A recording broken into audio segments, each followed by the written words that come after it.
वन्दे जगत्कारणं वन्दे पन्नगभूषणं मृगधरं वन्दे पशूनां पतिं वन्दे सूर्यशशाङ्कवलिनयनं वन्दे मुकुन्दप्रियं वन्दे भक्तजनाश्रयं च वरदं वन्दे शिवं शङ्करम् ॐ मृत्युञ्जयाय रुद्राय नीलकण्ठाय शम्भवे अमृतेशाय शर्वाय महादेवाय ते नमः। नमस्तेऽस्तु भगवन् विश्वेश्वराय महादेवाय त्र्यम्बकाय त्रिपुरान्तकाय त्रिकाग्निकालाय कालाग्निरुद्राय नीलकण्ठाय मृत्युञ्जयाय सर्वेश्वराय सदाशिवाय श्रीमान् महादेवाय नमः। ॐ नमः शम्भवाय च मयोभवाय च नमः शङ्कराय च मयस्कराय च नमः शिवाय च शिवतराय च ॐ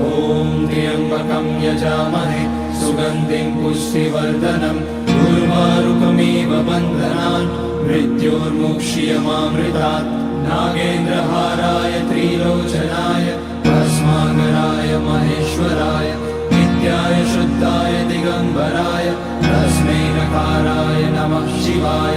मन्दाकिनी सलिलचन्दनचर्चिताय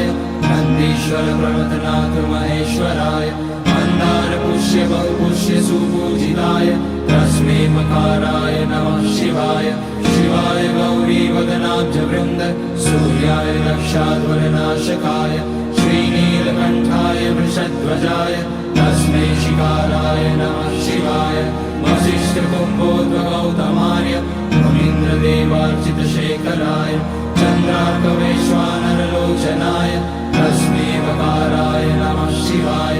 यज्ञस्वरूपाय जटाधराय पिनाकहस्ताय सनातनाय दिव्याय देवाय दिगम्बराय तस्मै यकाराय नमः शिवाय पञ्चाक्षरमिदं पुण्यं यः पठेत शिवसन्निधौ शिवलोकमवाप्नोति शिवेन सह मोदते।